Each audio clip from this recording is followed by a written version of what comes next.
I know what you're thinking. He's wearing jeans and tennis shoes, and everybody else is dressed so nicely.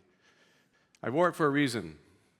I've been asked many, many times over the last few weeks about trade, tariffs, and what that might do to our local businesses. So I have this watch case. And by the way, a matching watch band. Comes from Nomad. Nomad is headquartered here on Ortega Street. They make watch bands and cases and other devices. I talked to them just recently. Everything they make comes from China. It all comes from China. Do they have plans to now move out of China? They do it at a cost. My jeans, Ace Rivington. You guys know Ace Rivington? Fantastic jeans store. Let me tell you how complicated this is. So they use California cotton. They take the cotton and they ship it to Italy. Italy makes the denim. The denim is shipped back and then shipped to Mexico to put it together. That's the process. Now you can imagine how tariffs are going to do this. These are Hokas. Deckers. Deckers used to be they used to make a lot of their stuff in China. They've moved over the years. They have a lot now in Vietnam. So it turns out, remember what Vietnam's tariffs were going to be?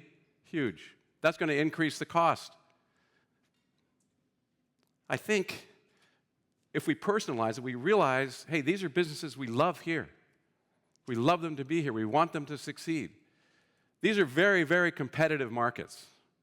Watch bands, cases, a lot of people are doing them. That's why I'm wearing jeans. I'm lying, but. So, quick economy overview. Jim talked a little bit about it.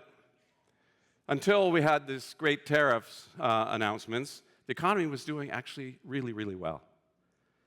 GDP in Q1 fell a little bit, 0.3%.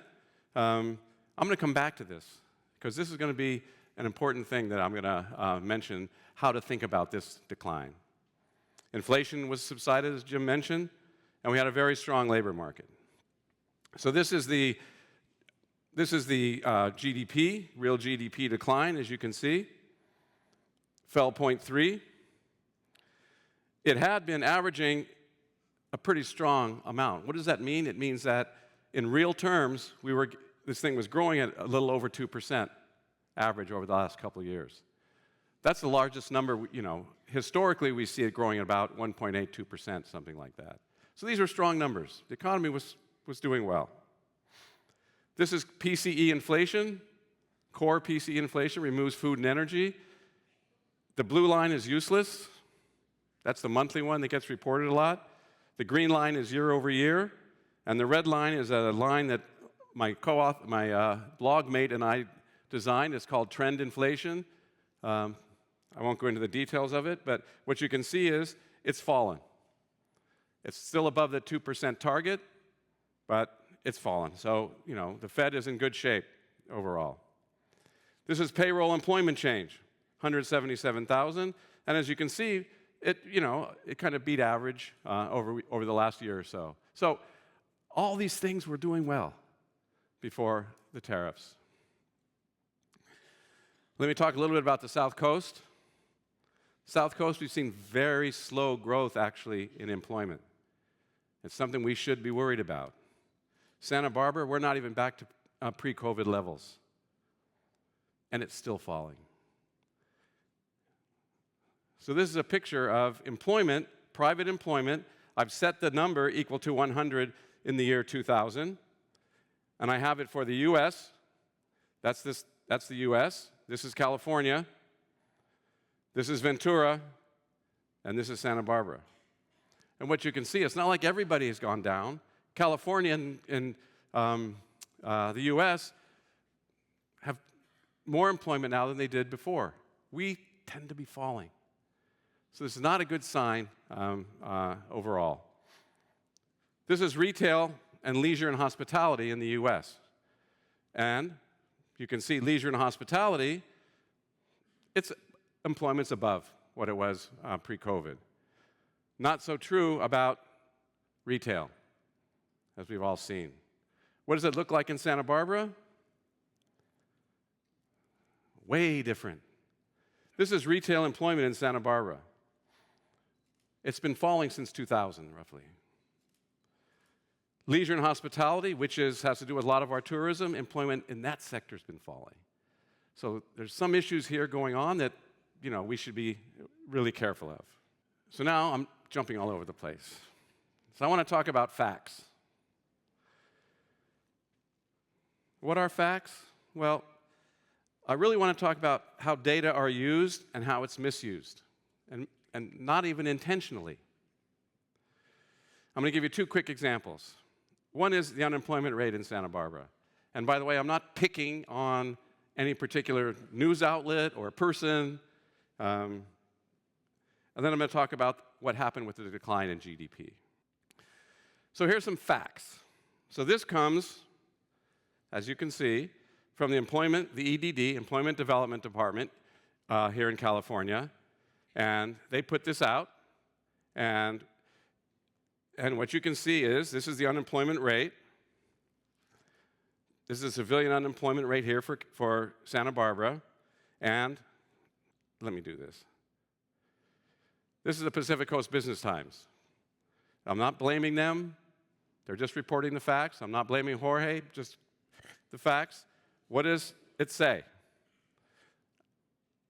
The unemployment rate in each of the tri-counties saw slight declines in March, a sigh of relief for the Central Coast as a whole after a very turbulent February. So you walk away and say, hey, things are pretty good. Things are pretty good. Well, this is going to be on our new website coming up soon, how we're going to look at data. And what you can see here, this is the Santa Barbara County, the MSA. And Jim mentioned wiggly lines. This is another one of those wiggly lines. This is the unemployment rate. Okay, so this is that data that was just reported. And as you can see at the end here, indeed, it's fallen a little bit. I'm going to blow this up in a second. If you notice, which no one ever does, it says data not seasonally adjusted. And you think to yourself, come on, who gives a shit about seasonal adjustment? You don't even know what it is. This is why we care. This is exactly why we care. And because we know, in certain parts of the year, in certain times, we know exactly, for example, in December, that employment goes up because it's hiring in Christmas. In January, unemployment goes up because we lay off a lot of workers, farm sector, et cetera. So what you really care about is relative to what it should be, used to be, last December, how are we doing this December? That tells us how we're doing. Well, what you can do now is you can click on seasonal adjustment. The problem is the Bureau of Labor Statistics nor the EDD seasonally adjust local data like this. They don't do it. It's expensive to do it for every county in the U.S., but the Forecast Project, we do it. And what you can see is, sure enough, look at the end line there. The blue line fell. Unemployment rate did fall. But no, it didn't. The seasonally adjusted one said it went up. So actually, unemployment got a little bit worse in Santa Barbara County, not better. So it's not a sigh of relief, and simply by looking at the data that one really should be looking at. But again, the facts that reported were true. That was what the report said. But it really wasn't the right data to give an answer to the question, how are we doing for the unemployment rate? Oh, that's that article. That's that. Fine. Here's a second one. So this is from the BEA, Bureau of Economic Analysis. That's who reports GDP. And what and if you ever took any economics, and you hated it, of course, but you might have seen this thing. What this little equation says is, on the left is gross domestic product, say, or income. Gross domestic product is equal to the stuff that we produce and consume, et cetera. So on the right is consumption, that's the C, plus investment, plus government spending, plus net exports, X minus M. So, you don't need to know much math to do this. You would say to yourself, well, if M goes up, if imports go up, then GDP must fall. Kind of makes sense. But it's wrong, unfortunately. But guess what? Almost everybody gets it wrong. It's just unfathomable to me. So who gets it wrong? Well, this is the Bureau of Economic Analysis report. What does it say? The bottom line. The decrease in real GDP in the first quarter primarily reflected an increase in imports, which are a subtraction in the calculation of GDP. They said it. This is the Bureau of Economic Analysis, just told you that imports were the cause of our drop in GDP. This is the Wall Street Journal.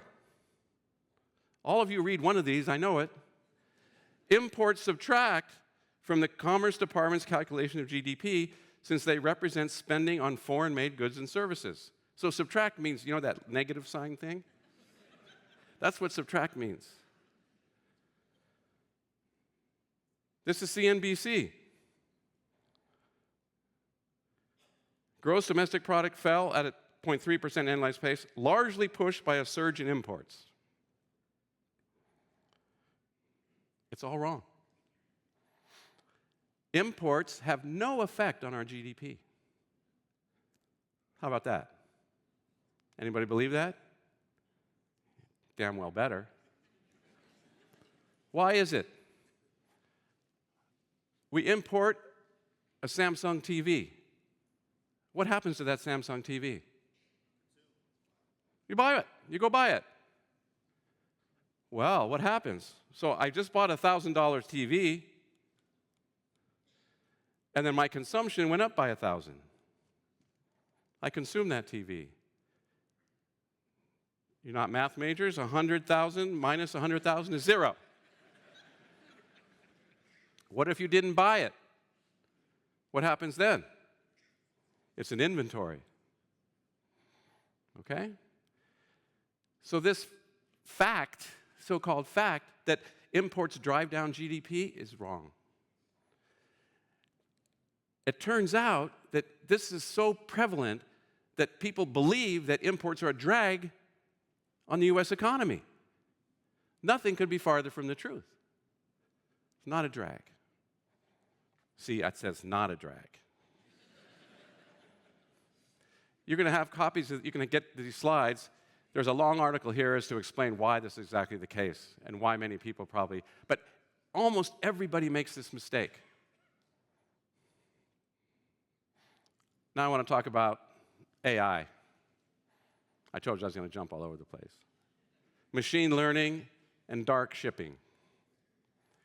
So tariffs are used for certain things. For example, tariffs can be used to, correct, some balance of payments thing. George talked about that. Can raise tariff revenue. It distorts prices at what it does. We can use it to punish other countries, blah, blah, blah. Tariffs make us poorer. It makes the goods we consume more expensive. Okay? Maybe it's worth it to save some jobs, maybe not. That's up to you to think about. But it makes us poorer. The other thing we can do is we can find some countries we don't like what they're doing and sanction them. We can sanction them by telling them, we're not going to buy your stuff. And we can convince other countries to do this as well. So, for example, Western authorities imposed numerous oil sanctions on Iran, Syria, Venezuela, and Russia, which means Western countries cannot be buying oil from these countries. So again, limit power, blah, blah, blah. They're getting all their money from oil, and they're using it for bad stuff. We don't like that. So dark shipping, it turns out. So every ship in the ocean has this thing called the automatic identification system. They have a little transponder that goes off every 2 seconds. Okay? We know where every ship in the world is every 2 seconds. We know where it's going, we know how fast it's going, we know how the depth of it, everything. Okay? So it turns out, once in a while, as you know electronics do, it goes off. There's no signal that comes for a while. Our friend Jesus Fernandez Villaverde, who's one of the machine learning experts in the world, he got the data. It's public data. You guys can get it too. He looked at 330 million observations. Every ship, every 2 seconds. You can do it too if you know machine learning and have a big enough computer, et cetera, et cetera. This is what that transponder looks like.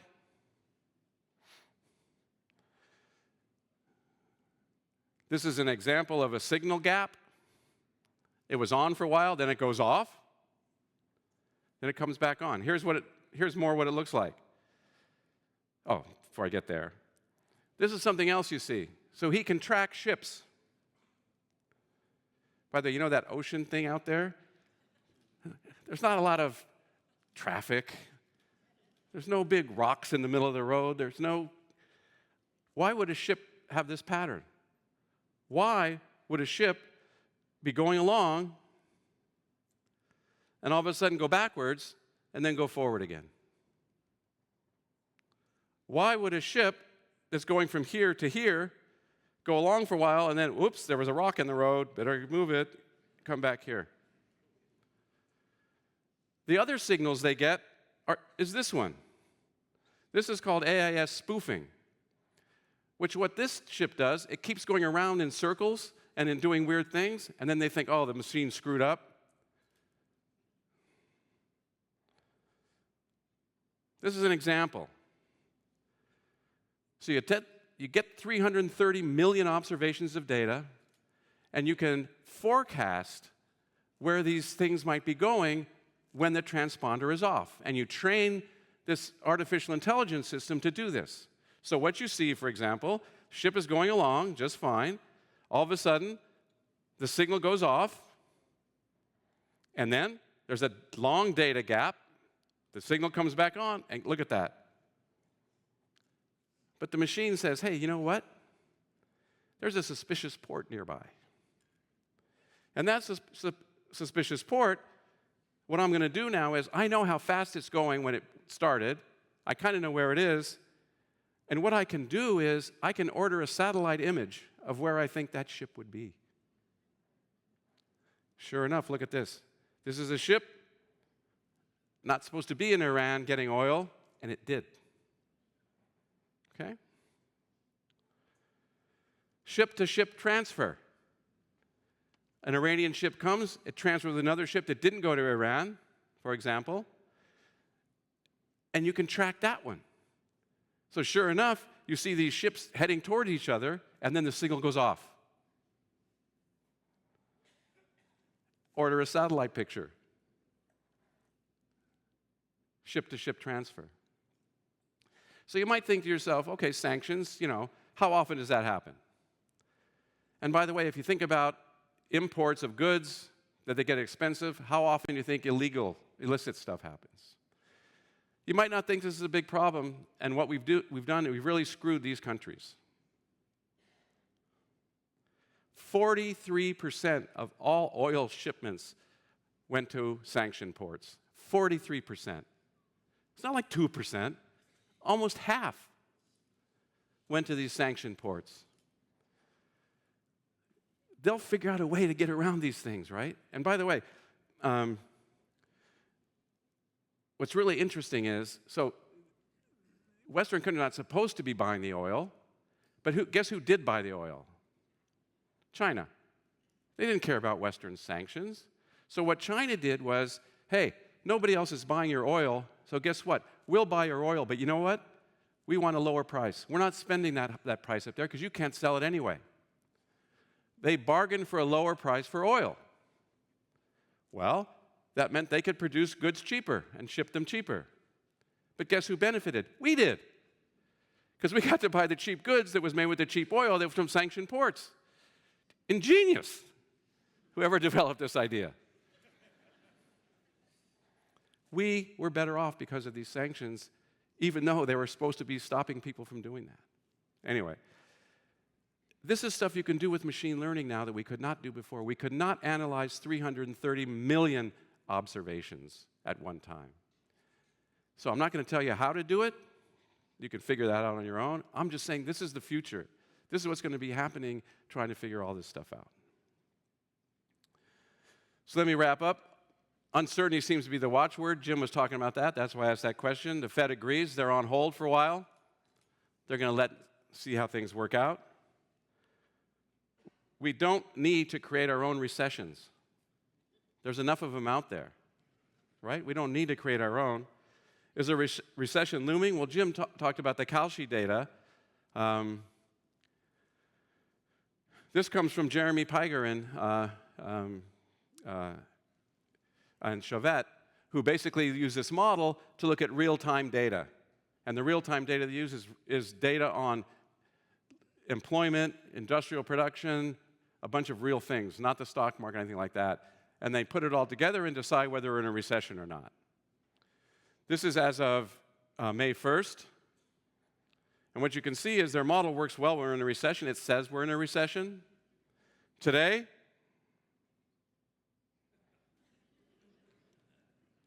that number, it turns out, is 0.8.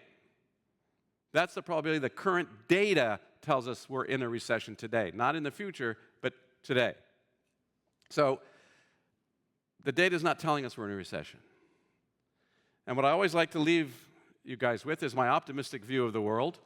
This one. It's one of the most beautiful pictures of all time. I put it in logs, just because.